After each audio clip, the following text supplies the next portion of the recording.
राष्ट्रीय कांग्रेस की तरफ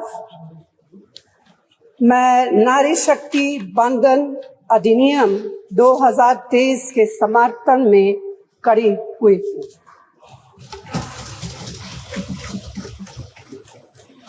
धुएं से भरी हुई रसोई से लेकर रोशनी से जगमगाती हुई स्टेडियम तक भारत की स्त्री का सफर बहुत लंबा है, लेकिन आखिरकार उसने मंजिल को छू लिया है। उसने जन्म दिया, उसने परिवार चलाया, उसने पुरुषों के बीच तेज दौड़ लगाई और असीम धीरज के साथ अक्सर खुद को हारते हुए लेकिन आखिरी बाजी में जीतते हुए देखा। भारत की स्त्री के हृदय में महासागर जैसा धीरज है।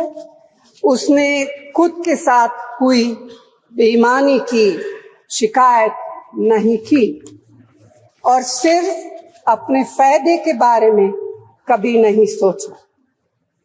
उसने नदियों की तरह सबकी भलाई के लिए काम किया है और मुश्किल वक्त में हिमालय की तरह अडिग रही। स्त्री के धैर्य का अंदाज लगाना नामुमकिन है। वह आराम को नहीं पहचानती और तक जाना भी नहीं जानती। हमारे महान देश की माँ है स्त्री, लेकिन स्त्री ने हमें सिर्फ जन्म ही नहीं दिया है, अपने आंसुओं खून पसीने सींचकर हमें अपने बारे में सोचने लायक, बुद्धिमान और शक्तिशाली भी बनाया है। अध्यक्ष महोदय, स्त्री का मेहनत, स्त्री का गरिमा और स्त्री के त्याग की पहचान करके ही हम लोग मनुष्यता की परीक्षा में पास हो सकते। आजादी की लड़ाई और नए भारत के निर्माण के हर मोर्चे पर स्त्री पुरुष के साथ कंधे से कंधा मिलाकर लड़ी है। वह उम्मीदों, आकांक्षाओं, तकलीफों और घर गृहस्थी के बोझ के नीचे नहीं दबी। सरोजिनी नायडू, सुचेता कृपलानी, अरुणा असफ अली, विजयलक्ष्मी पंडित, राजकुमारी अमृत कौर और उनके साथ तमाम लाखों महिलाएं से लेकर आज की तारीख तक स्त्री ने कठिन समय में हर बार महात्मा गांधी, पंडित जवाहरलाल नेहरू, सरदार पटेल, बाबा साहब अम्बेडकर और मौलाना आजाद के सपनों को जमीन पर उतार कर दिखाया है। इंदिरा गांधी जी का व्यक्तित्व इस सिलसिले में एक बहुत ही रोशन और जिंदा मिसाल है। अध्यक्ष महोदय, खुद मेरी जिंदगी का यह बहुत मार्मिक क्षण है। पहली दफा स्थानीय निकायों में स्त्री की भागीदारी तय करने वाला संविधान संशोधन मेरे जीवन साथी राजीव गांधी जी ही लाए थे। उन्होंने लाए थे जो राज्यसभा में 7 वोटों से गिर गया था।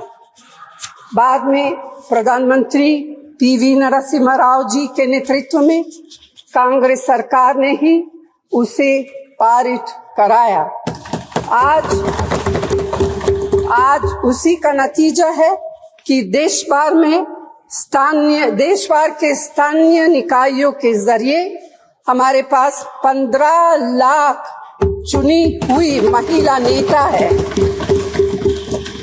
राजीव गांधी जी का सपना अभी तक आधा ही पूरा हुआ है। इस बिल के पारित होने के साथ ही वह पूरा होगा। अध्यक्ष महोदय, कांग्रेस पार्टी इस बिल का समर्थन करती है।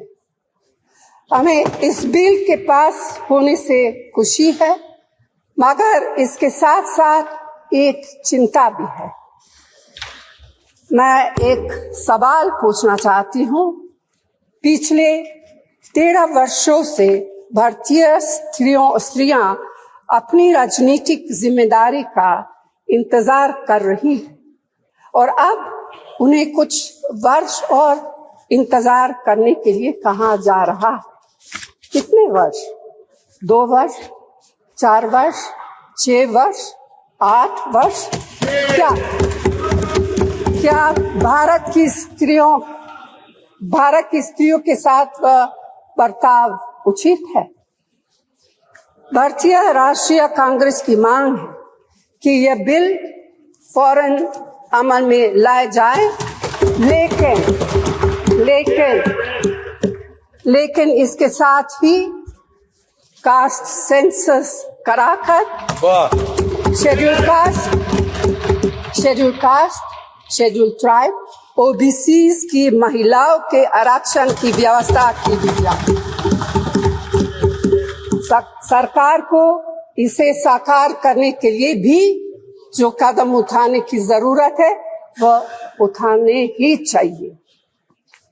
अध्यक्ष महोदय, स्त्रियों के योगदान की स्वीकार करने और उसके प्रति आभार व्यक्त करना का यह सबसे उचित समय। इस बिल को लागू करने में और देरी करना भारत की स्त्रियों के साथ घोर नाइंसाफी है। भारतीय राष्ट्रीय कांग्रेस की तरफ से मैं आपके द्वारा सरकार से मांग करती हूँ कि नारी शक्ति बंधन अधिनियम 2023 को उसके रास्ते की सारी रुकावटों को दूर करते हुए जल्दी से जल्दी लागू किया जाए। ऐसा करना न सिर्फ जरूरी है बल्कि संभव भी है। धन्यवाद।